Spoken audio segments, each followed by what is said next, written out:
보아스가 룻에게 말하였다. 여보시오 세덱, 내가 하는 말을 잘 들으시오. 이삭을 주우려고 다른 밭으로 가지 마시오. 여기를 떠나지 말고 우리 밭에서 일하는 여자들을 바싹 따라다니도록 하시오. 우리 일꾼들이 곡식을 거두는 밭에서 눈길을 돌리지 말고 여자들의 뒤를 따라다니면서 이삭을 줍도록 하시오. 젊은 남자 일꾼들에게는 덱을 건드리지 말라고 단단히 일러두겠소.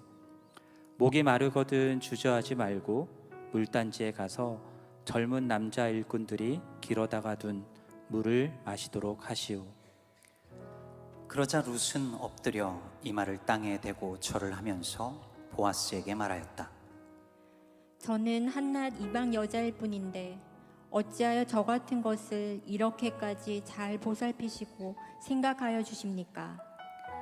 보아스가 룻에게 대답하였다. 남편을 잃은 뒤에 덱이 시어머니에게 어떻게 하였는지를 자세히 들어서 다 알고 있소. 덱은 친정 아버지와 어머니를 떠나고 태어난 땅을 떠나서 엊그제까지만 해도 알지 못하던 다른 백성에게로 오지 않았소. 덱이 한 일은 주님께서 갚아주실 것이오. 이제 덱이 주 이스라엘의 하나님의 날개 밑으로 보호를 받으러 왔으니 그분께서 덱에게 넉넉히 갚아주실 것이오. 룻이 대답하였다. 어른께서 이토록 잘 보살펴 주시니 몸둘 바를 모르겠습니다. 어른께서 거느리고 계신 여종들 축에도 끼지 못할 이 종을 이처럼 위로하여 주시니 보잘것없는 이 몸이 큰 용기를 얻습니다. 먹을 때가 되어서 보아스가 그에게 말하였다. 이리로 오시오. 음식을 듭시다. 빵 조각을 초에 찍어서 드시오. 룻이 일꾼들 옆에 앉으니 보아스는 그 여인에게 볶은 곡식을 내주었다. 볶은 곡식은 룻이 배불리 먹고도 남았다. 룻이 이삭을 주우러 가려고 일어서자 보아스가 젊은 남자 일꾼들에게 일렀다. 저 여인이 이삭을 주울 때에는 곡식단 사이에서도 줍도록 하게. 자네들은 저 여인을 괴롭히지 말게. 그를 나무라지 말고 오히려 단에서 조금씩 이삭을 뽑아 흘려서 그 여인이 줍도록 해주게.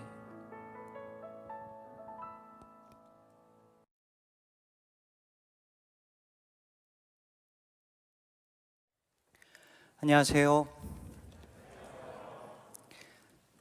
시를 읽는 재미와 롱보드 타는 즐거움으로 중년의 위기를 잘 넘기고 있는 손태환 목사입니다. 제 작은 바람이 있다면 코스타에서 설교하러 올라올 때 롱보드 타고 여기를 오는 것인데 언제 실현될지는 잘 모르겠습니다.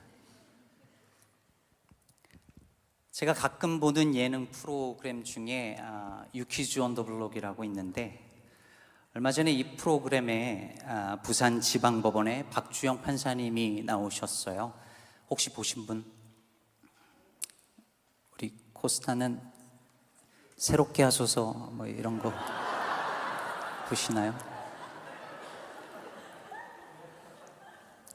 이 박주영 판사라는 이 분께서 이 프로그램에 나오셔서 참 인상 깊은 얘기를 많이 해주셨어요. 이분은 이 차갑고 또는 딱딱한 판결문이라는 지면에 사람을 향한 따뜻한 시선과 사회를 향한 고민을 매우 문학적인 표현으로 써내려 가시는 분이십니다. 이분께서 하신 아주 인상적인 말씀이 있었는데요. 사람이 사람에게 할 수 있는 가장 잔인한 일은 혼잣말하게 내버려 두는 것이다. 하고 싶은 말이 있는데 아무도 들어주지 않아서 혼잣말 할 수밖에 없도록 내버려 두는 것, 그것이 사람이 사람에게 할 수 있는 가장 잔인한 일이다라는 말이었습니다. 저는 이 문장을 접하면서 그런 생각을 했어요. 말을 좀 바꿔봤는데요. 사람이 사람에게 할 수 있는 가장 매정한 일은 혼자 밥 먹게 내버려 두는 것이다. 오늘 저녁 혼자 드신 분? 물론 어떤 분은 저는 혼자 밥 먹는 거 괜찮아요, 저는 성격상 그게 차라리 편해요 라고 말할 수 있겠죠. 요즘 혼밥이 그리 이상한 일도 아닌 것 같습니다. 한국의 학생들이 어디까지 혼자 해봤나 레벨 테스트 있다 하잖아요. 편의점 가서 삼각김밥이나 컵라면 혼자 먹는 것은 아주 낮은 레벨이고, 그 다음에 식당 가서 혼자 먹는 것은 높은 레벨인데, 가장 높은 레벨 뭔지 아세요? 혼자 고기 시켜 먹는 거라고. 왜냐면 고기는 2인분밖에 안 나오는데 혼자서 2인분 시켜서. 이거 가능하신 분? 네, 그렇게 생기셨네요.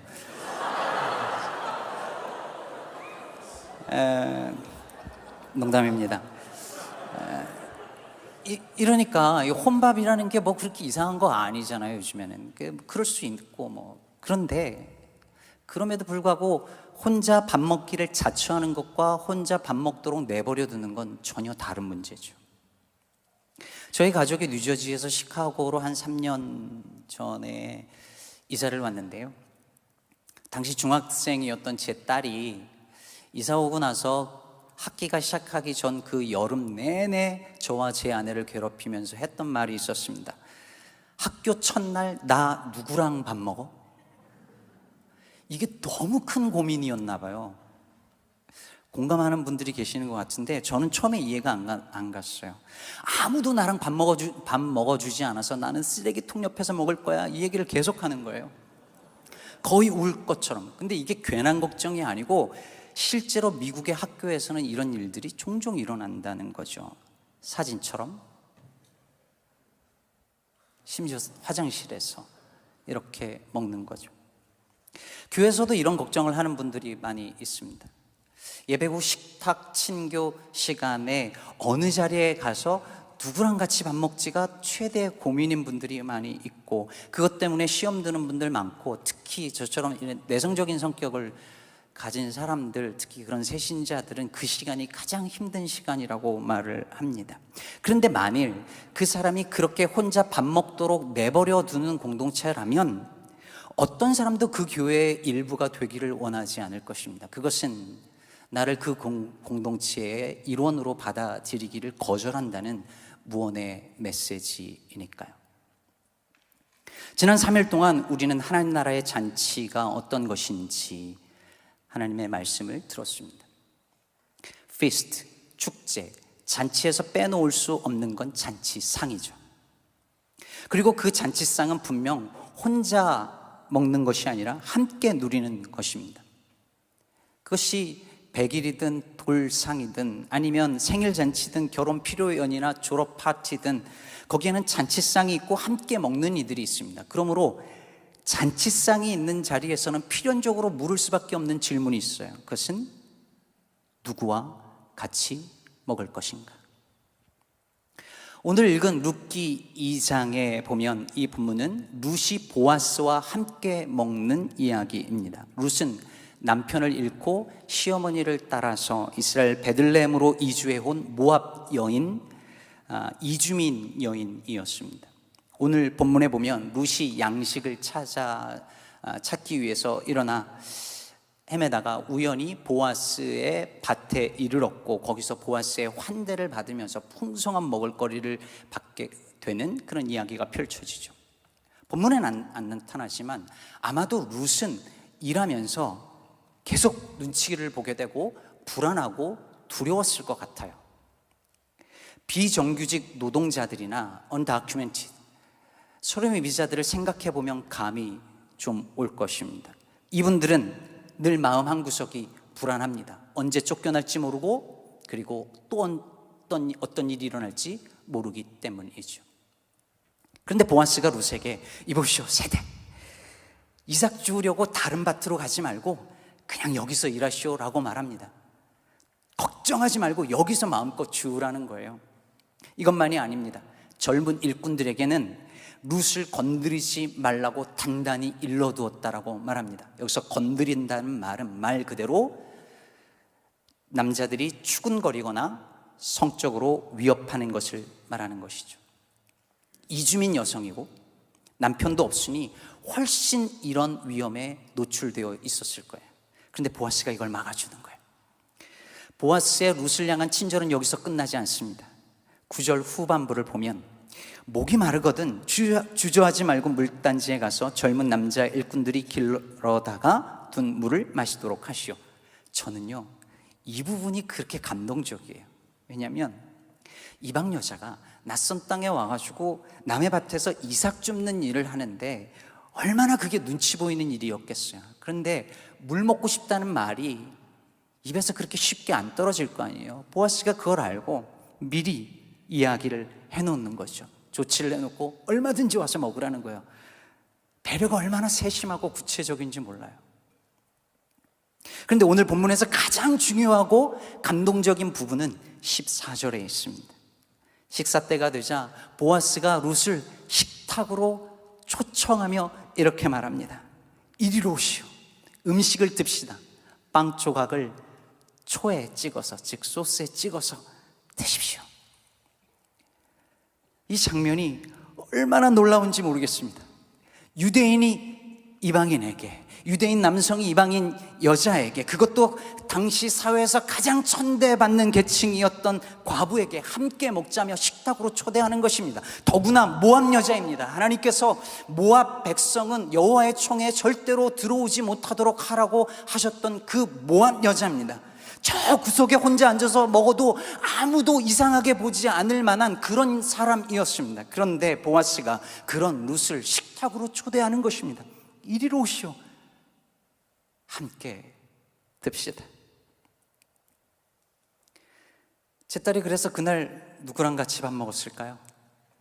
쓰레기통 옆에서 먹었을까요? 그날 제 딸은 쓰레기통 옆에서 먹을 거라는 걱정을 안고 학교에 갔습니다. 뉴저지에서 학교 다닐 때 그런 모습을 많이 봤거든요.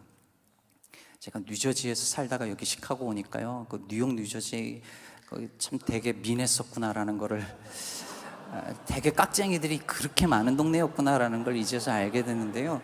여기 왔는데 우리 애들도 그런 익스펙테이션을 학교 갔는데 글쎄 애들이 제 딸을 보고 하이, 근데 이 하이 한마디가 마음이 이제 녹아내린 거죠. 자기한테 하이를, 뉴저지에서는 상상할 수 없는 일을.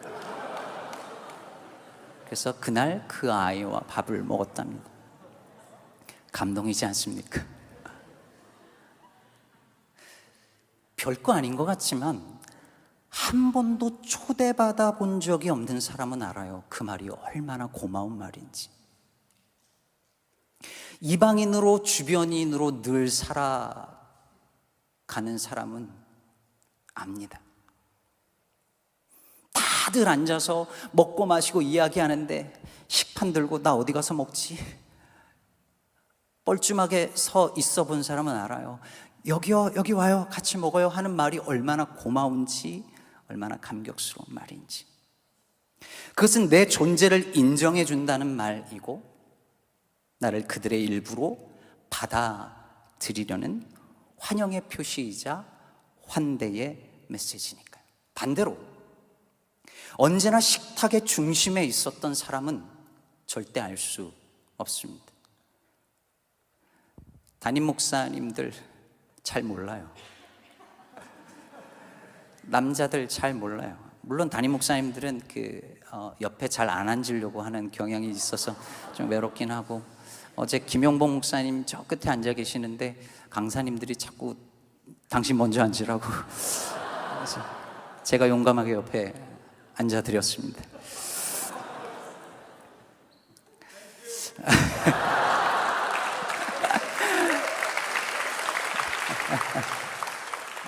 우리 교회 가면 담임 목사님 옆에 좀 앉아주세요.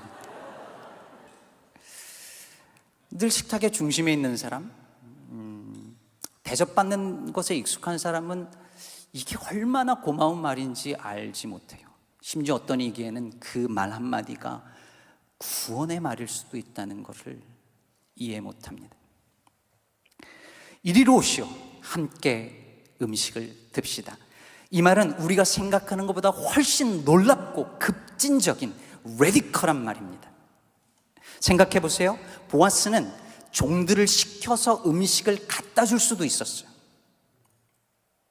거기 훌륭한 식탁을 차려주고 보아스와 일꾼들은 별도의 식탁을 마련해서 따로 먹을 수도 있었어요. 그래도 큰 호의를 베푼 것으로 여겨질 수 있었고 박수 받을 만한 일이었어요. 그런데 보아스는 그렇게 하지 않습니다. 이리로 오라고 초대해서 함께 식탁을 나눕니다. 정식으로 일하는 일꾼들 옆에서 먹게 합니다.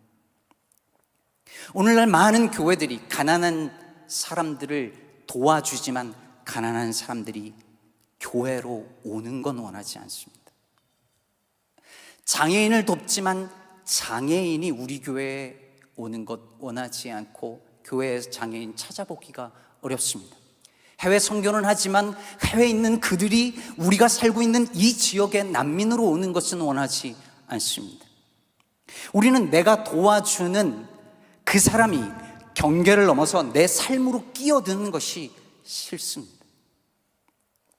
제가 서 있는 이곳과 여러분이 앉은 그곳에 경계가 있습니다.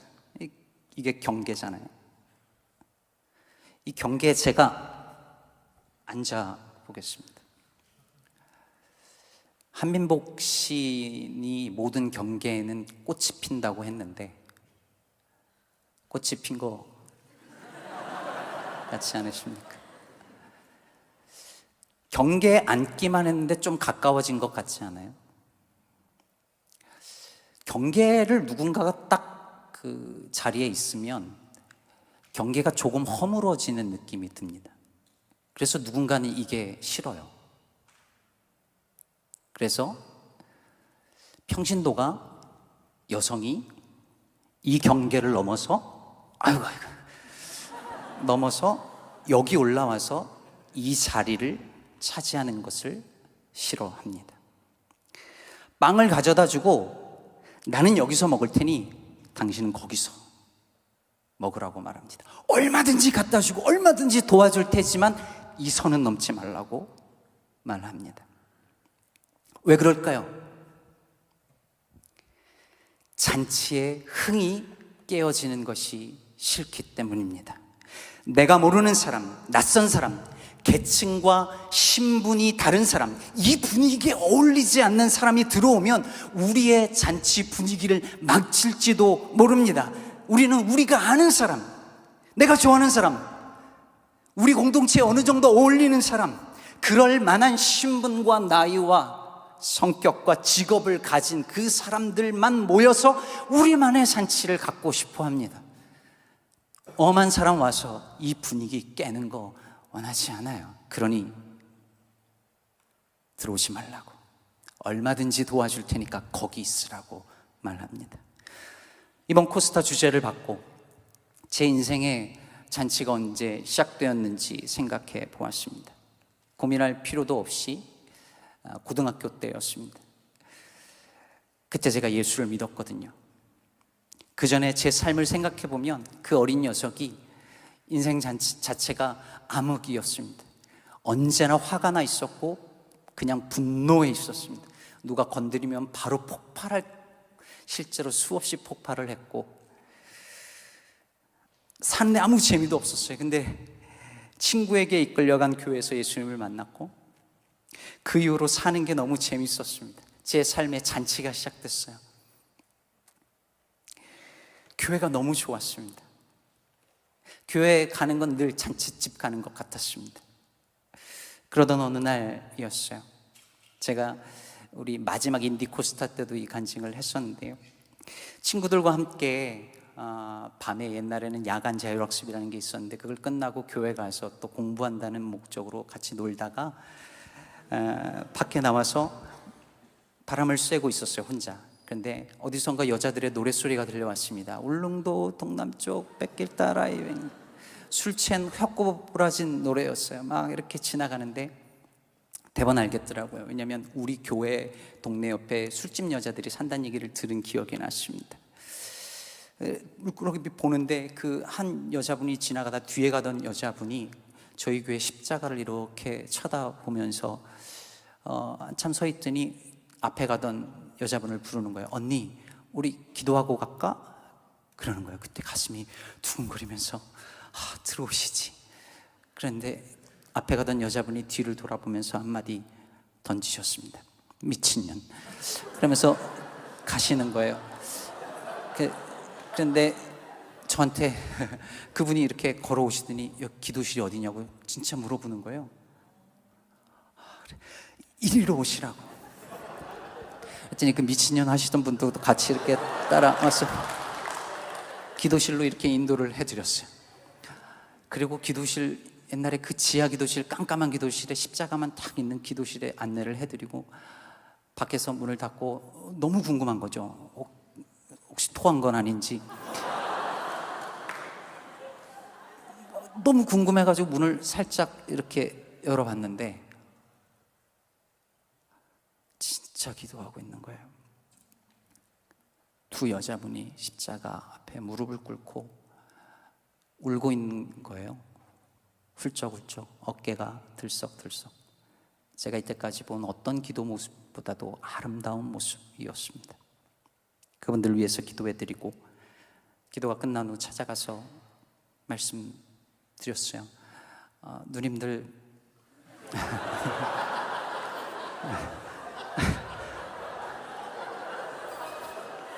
아이, 죄송합니다. 아니, 누나 이렇게 저희 교회 와요 이렇게 말씀드렸어요. 그랬는데 그 누나들이 저에게 했던 말을 잊지 못합니다. 우리 같은 사람들이 오면 교인들이 싫어해요 그러는 거예요. 근데 그때 제가 아니에요 말을 못 하겠는 거예요. 우리 교회 분위기 진짜 좋은 교회였거든요. 근데 어른들이 안 좋아할 것 같은 게 뻔해 보이는 거예요. 아니, 제가 제 삶의 이 경험을 반추해 보니까 사실 그때 제가 그랬던 것 같아요. 우리 교회 진짜 분위기 너무 좋은데 저분들 와서 우리 교회 분위기 깨질 것 같은 생각이 드는 거예요. 그때 깨달은 것 같아요. 나는, 우리 교회는 우리만의 잔치를 하고 있었구나. 예수님께서 이 땅에 오셔서 사역하실 때 유대교 지도자들이 예수님을 보면서 분노하고 미워했던 이유는 예수님께서 함께 식사하는 그 사람들 때문이었습니다. 누가복음 15장 2절은 말합니다. 바리새파 사람들과 율법 학자들은 투덜거리며 말하였다. 이 사람이 죄인들을 맞아들이고 그들과 함께 음식을 먹는구나. 바리새인들이 볼 때 예수님은 절대 함께 먹으면 안 되는 이들과 함께 먹고 있었어요. 그래서 윌리엄 목사님이 말한 것처럼 바리새인들은 사실 이렇게 충고한 거예요. 누구와 밥을 먹을지 신중하게 생각해야 합니다. 누가복음 10장에 보면 어떤 율법 교사가 예수님께 무엇을 하여야 영생을 얻을 수 있느냐고 묻죠. 그래서 그때 예수님께서 내 마음과 목숨과 힘과 뜻을 다하여 너의 하나님을 사랑하고 그리고 내 이웃을 내 몸과 같이 사랑하라고 말씀하시죠. 그러자 이 율법 교사가 자기를 옳게 보이려고 뭐라고 묻죠? 그러면 내 이웃이 누구니까? 여러분, 이 질문에 담긴 의미가 뭐예요? 내 이웃인 사람이 있고 내 이웃이 아닌 사람이 있다는 말이죠. 내 몸같이 사랑해야 할 이웃이 있고 그러지 않아도 될 이웃이 있다는 얘기죠. 저는 이 질문이 이렇게 들립니다. 내가 함께 밥을 먹어도 되는 이웃은 누구입니까? 내 식탁에 초대해도 되는 사람은 누구입니까? 내 식탁에 초대하면 안 되는, 들어오지 못하게 막아야 하는 그런 사람은, 불청객은 누구입니까? 난민인가요? 불법 체류자인가요? 다카인가요? 외국인 노동자인가요? 흑인인가요? 바리새인들은 그 잔치상의 경계가 분명하기를 원했습니다. 아무나 들어와서 함께 먹는 그런 식탁이기를 원하지 않았습니다. 하나님께서 베푸신 잔치에는 오직 이스라엘만 있을 수 있다고 생각했습니다. 그러나 이사야 선지자는 하나님 나라의 잔치의 모습이 어떠한지를 선명하게 보여주었습니다.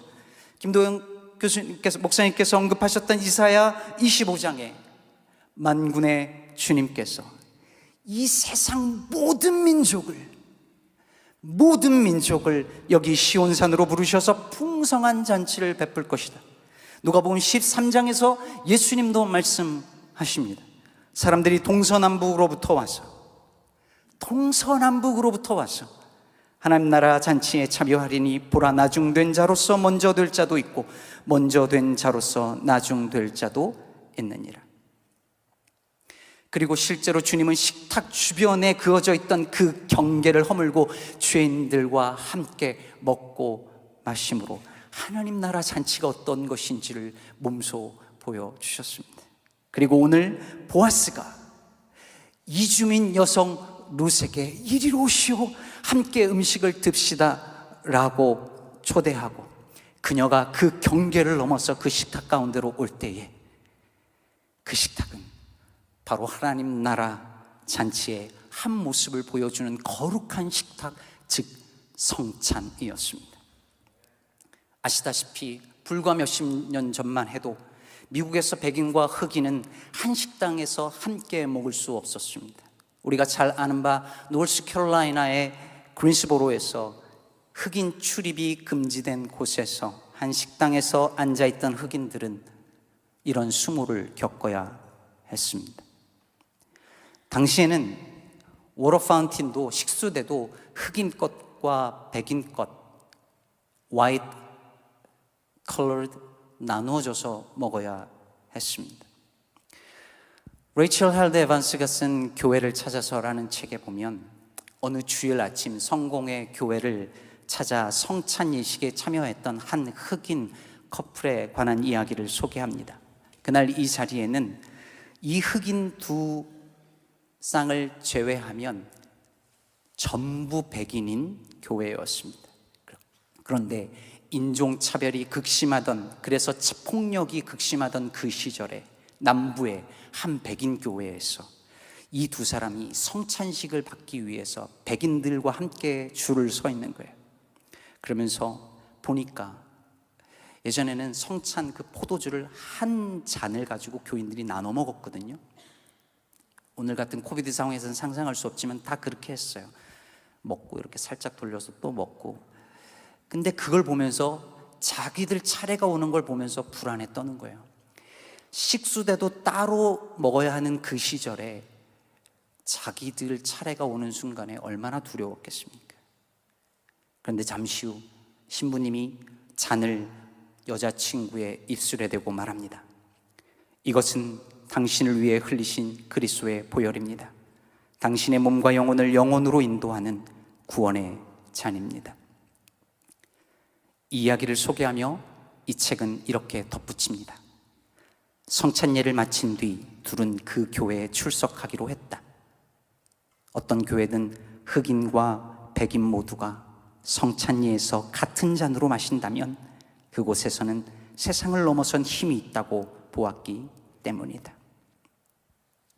성찬 예식은 하나님 나라의 식탁과 그 피스트가, 그 잔치가 어떤 것인지를 보여주는 가장 강력하고 아름다운 메시지입니다.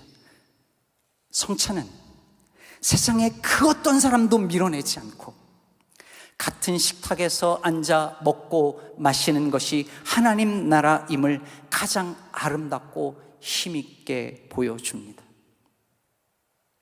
그러므로 성찬을 먹고 마신 이들은 일상에서 성찬을 살아갑니다. 성찬을 살아간다는 것은 우리 삶의 잔치를 회복시켜 주신 하나님을 기뻐한다는 의미인 동시에 이 땅에서 밀려나고 배제되고 소외된 그 이들이 경계를 넘어 우리 가운데 오도록 이리로 오시오, 함께 음식을 듭시다 초청하고 환대하는 삶을 살아내는 것입니다. 물론 여전히 불안할 수 있습니다. 누군가 들어와서 우리의 잔치를 망칠까 염려할 수 있어요.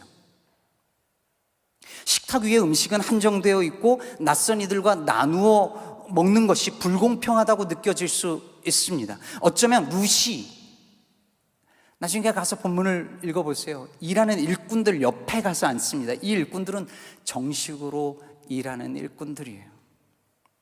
근데 일꾼들이 같이 한 식탁에서 먹을 때 그 일꾼들은 이게 불공평하다고 속으로 원망했을지 모릅니다. 이민자들이 들어와서 우리의 밥그릇을 다 빼앗아 간다고 믿고 불평하고 거절하는 이 땅의 많은 미국인들처럼 말이죠.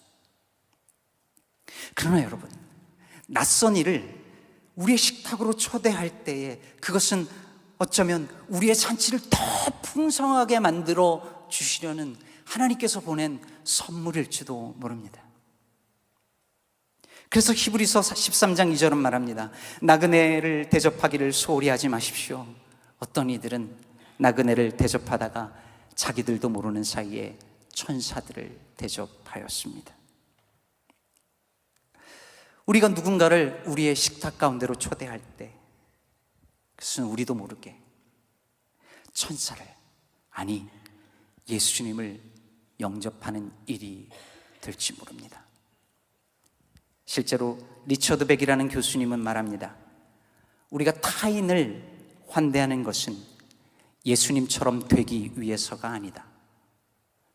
우리가 타인을 환대하는 것은 예수님을 맞아들이기 위함이다. 저는 지난주에 상당히 놀라운 경험을 했습니다. 어쩌면 코스타 이번 집회를 위한 하나님의 예비하심이 아니었나 생각이 들었는데요. 지난주에 한 전화를 받았습니다. 뉴저지에 있는 한 목사님 전화인데, 이 목사님이 우연히 루마니안 한 가정을 만났어요. 언다큐멘티드입니다. 근데 잡도 잃고 진짜 모든 것을 다 잃어버린 가정이었어요. 꼭 이런 가정은 가족도 많아요. 애가 넷이고 부모님도 계시고 동생도 있고 그래서 9명 가족인데 이분들의 삶이 완전 ruin된 거죠. 처음에 와서 돈을 벌고 할 땐 될 줄 알았대요. 근데 다 잃고 아무것도 없는 상황이 됐는데, 이들에게 유일한 소망이 뭐냐면 캘리포니아에 있는 자기의 삼촌 댁을 가는 거예요. 근데 이게 불가능하잖아요. 소름이비예요. 돈도 없어요. 진짜 한 푼도 없는 분들이에요. 길바닥에 나앉은 분들이거든요. 그런데 이분들을 그 뉴저지에 있는 목사님이 초청을 한 거예요. 교회로. 우리 교회로 오라고. 주일날 교회로 그분들이 긴가민가 하면서 왔어요. 근데 교인들이 그분들을 위해서 펀드레이징을 해서 캘리포니아로 출발할 수 있는 초기 경비를 마련해 줬어요.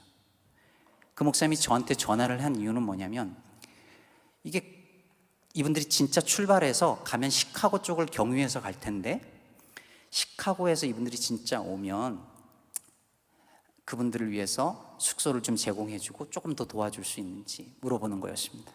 그래서 오시라고 하라고. 그래서 오라고 하고, 제가 저희 교회 분들하고 또 제가 하는 이민자복음의 사역에서 돈을 마련하고 해서 숙소를 해주고 아침 식사를 대접을 하고, 그리고 그 돈을 마련해서 다음 경비를 마련해 줬어요. 그리고 출발한 다음에 또 마음이 안 좋은 거야. 아무리 생각해도 4명 아이들이 너무 지쳐 있어요. 낡은 미니밴 2대를 가지고 하고 싼 호텔을 오면서 애들이 너무 지친 모습을 보니까 마음이 너무 안 좋은 거예요. 그래서 페이스북에 제가 올렸어요. 페이스북에 이렇게 이런 사연이 있다고, 혹시 지금부터 캘리포니아까지 가는데 덴버쯤에서 도와줄 교회가 있을까요? 그리고 혹시 있으시면 숙소와 그 식사를 좀 대접해 주시고, 이분들이 서류에 비비기 때문에 캐시를 받아야 돼서 혹시 누가 도와주면 제가 벤모나 젤로 보내줄 테니까 캐시로 받아서 해주는 역할을 해달라고 했어요. 올리고 얼마 지나지 않아서 우리 김도현 교수님이 목사님이 도와주셔가지고 덴버에 있는 교회가 소개가 된 거예요. 그리고 제가 글을 올린 지 몇 시간 안 돼서 돈이 3,500불이 저한테 개인적으로 메시지로 막 보내주신 거예요. 그래서 그걸 또 덴버로 쏴줬어요. 그래서 덴버에서 이제 캘리포니아로 갈 수 있게 된 거죠. 그리고 제가 조금 전에 캘리포니아에 도착했다는 연락을 받았어요. 너무 감사한 거예요. 한 가정에 잔치가 끝날 수 있었어요. 근데 믿음의 사람들이 이분들을 이리로 오시오 초청해 줬어요. 믿음의 사람들이 동부에서 서부 끝까지 가는 그 길에 그 일들을 책임져 주면서 한 가정이 거기까지 도착하도록 도왔고, 그분들에게 잔치를 선물해 줬어요.